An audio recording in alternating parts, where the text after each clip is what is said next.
Hi guys, discover not only the pyramids, but also the heart of ancient Egypt. A world of power struggles, sacred rituals, and everyday trials. In this video, we will reveal the stories that shaped one of the greatest civilizations in history. From Cleopatra's cunning politics, the life and mysterious death of Tutankhamun, to the Pharaohs' postal service, the dangers of tomb raiding, and the surprisingly rich life of a scribe on the Nile. Before we reveal the secrets, if you love to travel, don't forget to like and subscribe.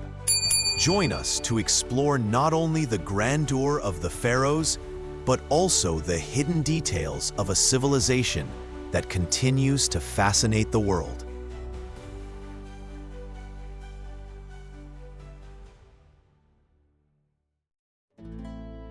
The Serpent on the Nile, Cleopatra's dance of seduction, politics, and survival.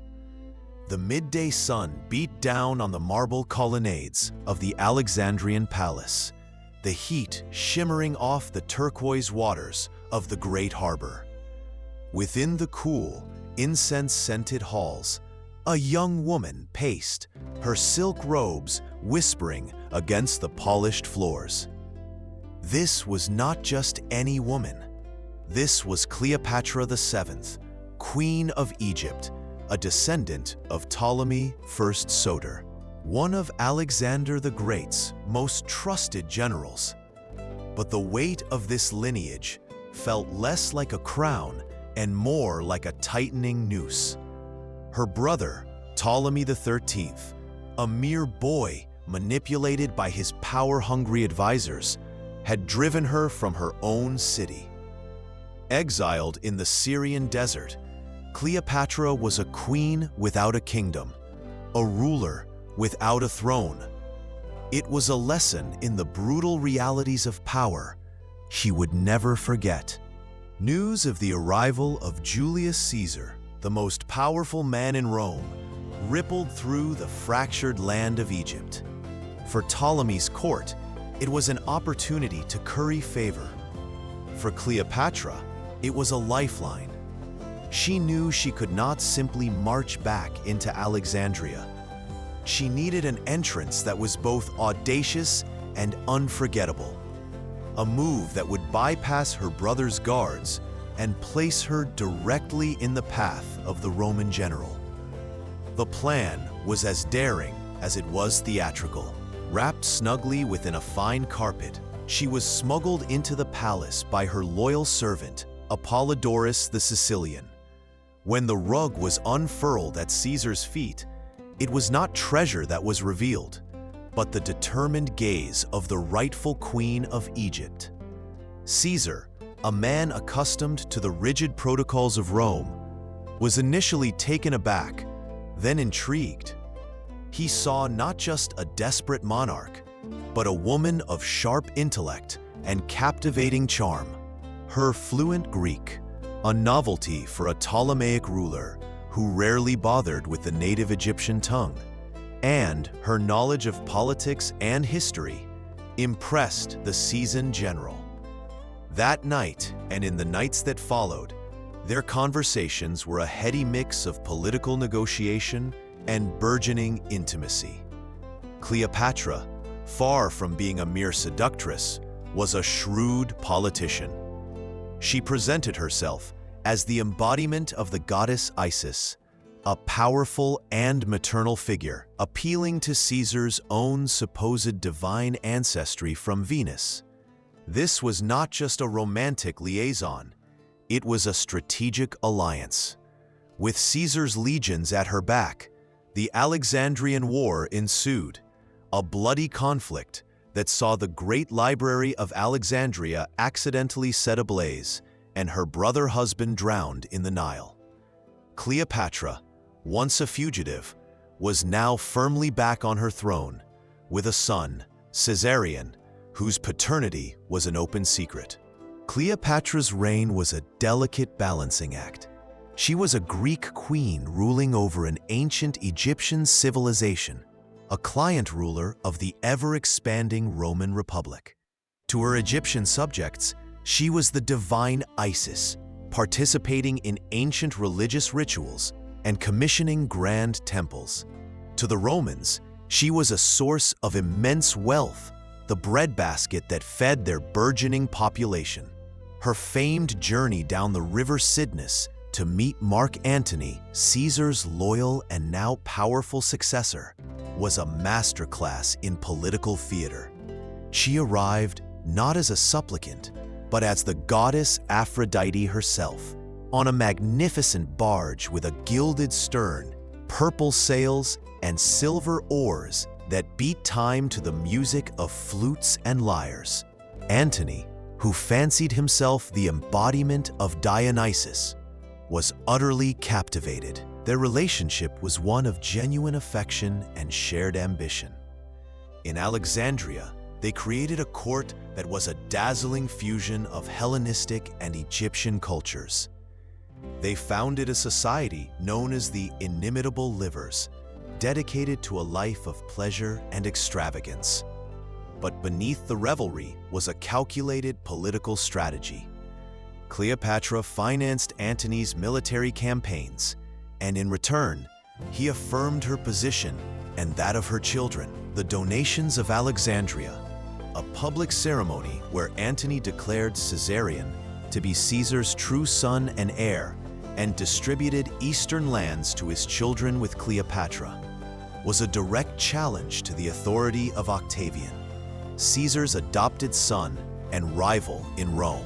In Rome, Octavian, a master of propaganda, painted Cleopatra as a decadent foreign temptress who had bewitched Antony and sought to rule the Roman world.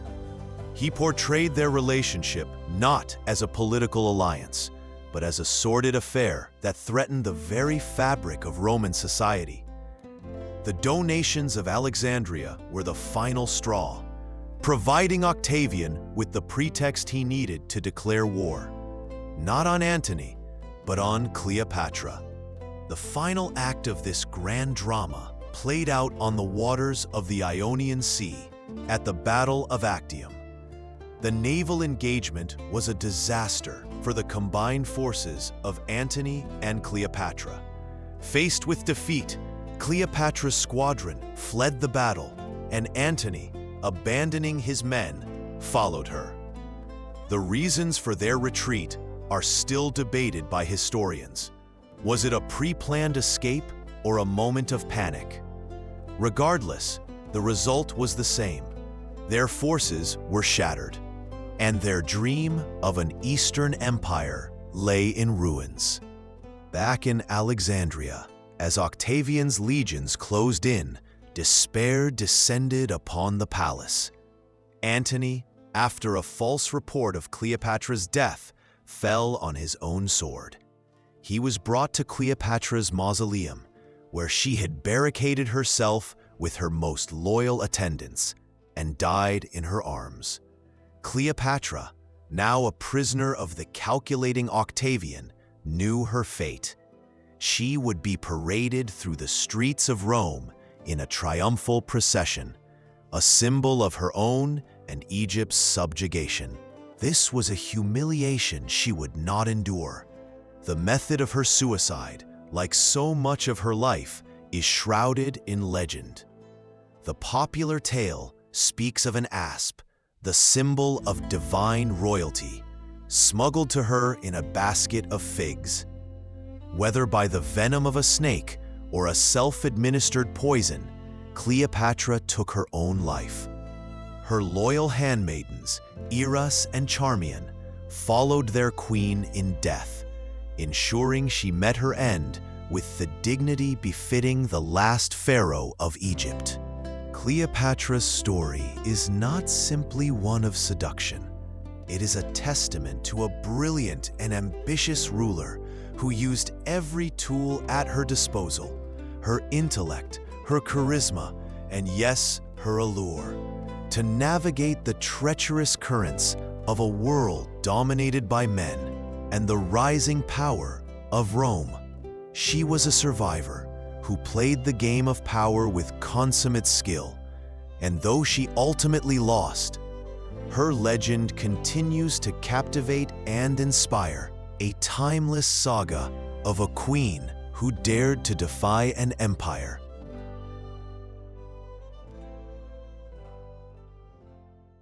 The Secrets of Tutankhamun: Life, Death, and the Treasure of a Pharaoh. Around 1341 before Common Era, a child was born in the royal palace of Amarna, the glittering capital built by Pharaoh Akhenaten.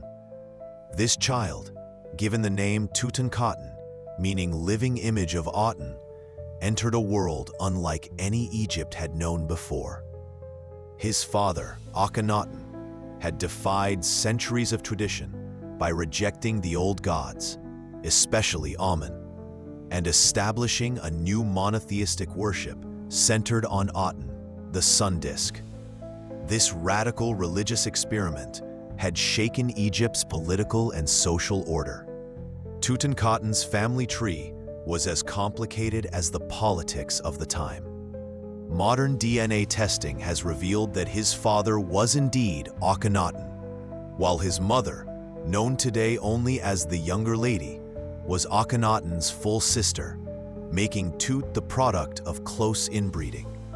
This royal practice, intended to preserve divine bloodlines, came with severe genetic risks. Tutankhamun would carry those burdens for the rest of his short life. Tutankhamun ascended the throne at the tender age of 8 or 9 years old, following the death of Akhenaten and a brief rule by a mysterious figure named Smenkhkare. The kingdom he inherited was in chaos, temples abandoned, priests of Amun humiliated, and Egypt's prestige weakened. Because of his youth, real power rested in the hands of two key figures. I, a seasoned vizier who guided religious policy, General Horemheb, commander of Egypt's armies. Under their guidance, the boy king began a monumental reversal of his father's policies. By his third regnal year, he changed his name to Tutankhamun, living image of Amun, signaling the return of Egypt's traditional gods.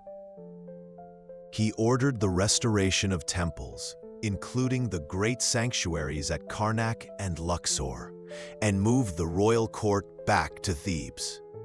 These efforts are recorded on the famous Restoration Stele, which proclaims how the young king repaired what was broken and restored the land to order.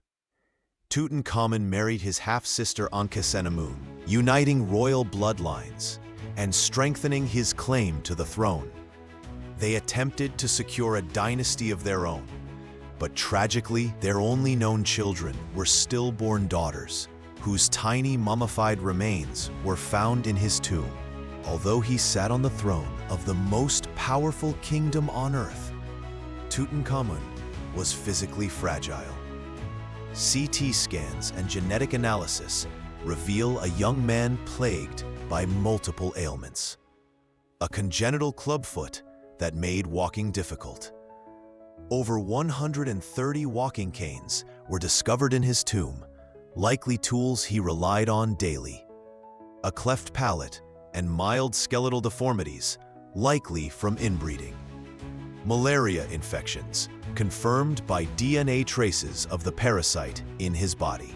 In the final year of his reign, Tutankhamun suffered a devastating injury, a compound fracture of his left leg, possibly caused by a chariot accident or a fall. Combined with malaria, this likely led to sepsis and a rapid decline. He died around age 18 or 19, plunging Egypt once again into political instability. Some historians once suspected foul play, perhaps at the hands of ambitious courtiers like A or Horemheb. However, modern evidence leans toward natural causes, a lethal mix of infection, genetic weakness, and injury. Tutankhamun's sudden death caught the royal court unprepared. With no surviving heir, a power struggle erupted. I maneuvered swiftly, seizing the throne and arranging Tutankhamun's burial. The boy king's tomb, now known as KV-62, was small and hastily finished, likely because it had originally been intended for a private noble. Despite the rush, the burial was filled with treasures beyond imagination. Over 5,000 artifacts were packed into the tomb, including the solid gold funerary mask weighing over 22 pounds, one of the most iconic artifacts in human history. Gilded shrines and nested coffins, one made entirely of solid gold. Chariots, weapons, furniture, clothing, and board games, offering a glimpse into royal life. Jars of food, wine, and perfumes, prepared for his journey into the afterlife. Interestingly, evidence suggests that parts of the tomb were altered or repurposed from objects made for other royals, perhaps even Queen Nefertiti, due to the lack of time. Some wall paintings were unfinished or painted over, supporting the theory of a rushed burial. After Tutankhamun's death, his successors erased his legacy. His name was omitted from king lists, and monuments were altered to credit later rulers like Horemheb. This was partly to distance Egypt from the unpopular Amarna period, associated with Akhenaten's heresy. For over 3,000 years, Tutankhamun was virtually forgotten. His tomb, hidden beneath rubble and debris in the Valley of the Kings. Other royal tombs were looted long before, but Tut's remained sealed, waiting for rediscovery. The boy king, who had been placed on the throne of Egypt as a child, now lay lifeless in his golden coffin, his reign cut short at just 18 or 19 years of age.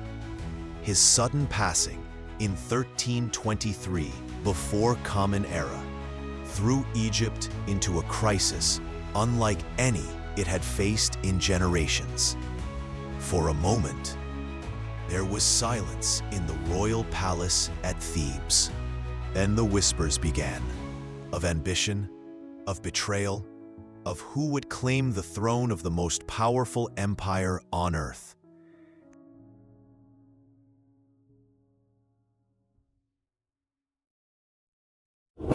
At the center of the storm was Queen Ankhesenamun, Tutankhamun's half-sister and widow. Barely in her late teens, she was now one of the most politically vulnerable figures in Egypt, and yet, perhaps the only one who could hold the kingdom together. Ankhesenamun was no ordinary queen. She was the third daughter of Akhenaten and Queen Nefertiti, born during the radical Amarna period when her father had tried to overthrow Egypt's ancient religion and replace it with the worship of a single deity, Aten. Her very name told a story of political upheaval. She was born Ankhesenamun. She lives through Aten, in honor of her father's god. When Tutankhamun became king and restored the old gods, she changed her name to Ankhesenamun. She lives through Amun. Now, with Tutankhamun gone, Ankhesenamun stood alone. She had no surviving children to secure her position. Two tiny mummified fetuses, later found in Tutankhamun's tomb, are believed to have been her stillborn daughters. Heartbreaking proof of her attempts to continue the royal bloodline. Without an heir, the dynasty of Akhenaten and Nefertiti teetered on the edge of extinction. Two powerful men now vied for control of Egypt's future. I, the elderly vizier, a shrewd political operator who had guided both Akhenaten and Tutankhamun. Some historians believe I may have been Ankhesenamun's grandfather or close relative, giving him a legitimate tie to the royal family. I's strategy: marry Ankhesenamun and legitimize his claim to the throne through her bloodline. Evidence: I is later shown wearing the royal crown in depictions of Tutankhamun's burial rituals, a symbolic act of succession. Horemheb, the commander of the Egyptian army, a skilled general and charismatic leader. Though not of royal blood, Horemheb had immense military support and saw himself as the rightful protector of Egypt. His strategy: seize the throne by force if necessary. Horemheb's ambition would eventually reshape Egypt's future. Caught between these two men, Ankhesenamun faced a nightmare. If she chose wrongly, she risked losing both her freedom and her life. In a move unprecedented in Egyptian history, Ankhesenamun made a desperate gamble. Far to the north, the Hittite Empire, Egypt's greatest rival, was ruled by King Suppiluliuma I. In the Royal Hittite Archives, archaeologists discovered a remarkable letter, the Dakamunzu letter. Scholars believe this letter was written by Ankhesenamun herself. It read, in part, "My husband has died, and I have no son. They say you have many sons. If you would send me one of your sons, he shall become my husband and king of Egypt. Never shall I take a servant of mine and make him my husband." This was shocking. For a queen of Egypt to invite a foreign prince to rule was unthinkable, a sign of how desperate Ankhesenamun had become to avoid marrying or surrendering power to Horemheb. Suppiluliuma, intrigued but cautious, hesitated at first, suspecting a trap. But Ankhesenamun sent another urgent message, convincing him of her sincerity. Finally, the Hittite king agreed and dispatched his son, Prince Zenanza, to Egypt. Prince Zenanza never reached Thebes.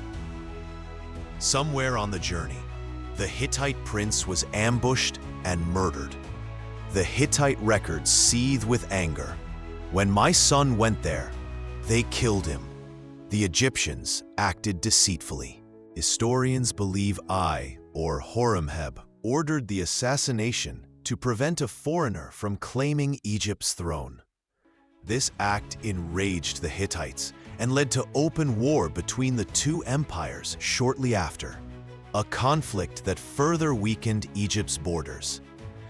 For Ankhesenamun, the failure of her plan sealed her fate. With no allies left, she was forced to submit to Shortly after Tutankhamun's burial, married Ankhesenamun and proclaimed himself pharaoh. He staged a grand funeral for Tutankhamun, personally performing the opening of the mouth ritual, which symbolized his role as successor. Carvings in I's tomb depict this moment, showing him in full pharaonic regalia. Ankhesenamun's name vanishes from historical records shortly thereafter. Many historians believe she died under mysterious circumstances, possibly murdered to eliminate any rival claim to the throne. Her fate remains one of ancient Egypt's greatest mysteries. Though wore the crown, his reign was short-lived, lasting only about 4 years. After his death, Horemheb seized power, likely with military backing. Unlike Horemheb was not of royal blood, but he presented himself as the restorer of Egypt's glory. One of his first acts was erasing the memory of the Amarna dynasty. Tutankhamun's name, along with those of Akhenaten and was chiseled off monuments and king lists. Temples built by Tutankhamun were claimed by Horemheb as his own. Ankhesenamun's existence was almost completely obliterated from history. This systematic erasure is why Tutankhamun's name remained virtually unknown until the discovery of his tomb in 1922. Horemheb's rewriting of history was so thorough that for centuries, no one remembered the young king who had once ruled Egypt. The political drama that followed Tutankhamun's death had lasting consequences. The Amarna bloodline, the family of Akhenaten and Nefertiti, ended with Ankhesenamun's disappearance. Egypt's golden age of the 18th dynasty came to a close, giving way to a period of instability and eventual decline. The Hittites, angered by Zenanza's murder, became even more aggressive, leading to decades of conflict. For Ankhesenamun, the tragedy was deeply personal. She had been a princess, a queen, and briefly, the most powerful woman in Egypt. In her final act of desperation, she had reached across borders to save her throne, only to be silenced forever. When Howard Carter opened Tutankhamun's tomb in 1922, he also unearthed fragments of this forgotten drama. Among the treasures were jewelry inscribed with Ankhesenamun's name, proof of her once prominent role, tiny mummies of Tutankhamun's stillborn daughters, the lost heirs who might have changed history, ritual objects that bore traces of Ai's hasty takeover of power. Modern historians continue to piece together this puzzle using ancient texts and scientific analysis. While much remains uncertain, one truth endures. The death of Tutankhamun was not just the passing of a young king. It was the collapse of a dynasty, a turning point that shaped Egypt for centuries to come. Ankhesenamun's story is one of the most poignant in ancient history. She was a daughter of Nefertiti, a queen beside a boy king, and a desperate widow caught between powerful men. Her voice reaches us only faintly, through a letter written in fear and hope to a distant foreign king. Though erased from monuments and memory, Ankhesenamun's courage and tragedy survive in the silent halls of Tutankhamun's tomb, a reminder that behind the golden mask and glittering treasures lay a world of human ambition, betrayal, and loss.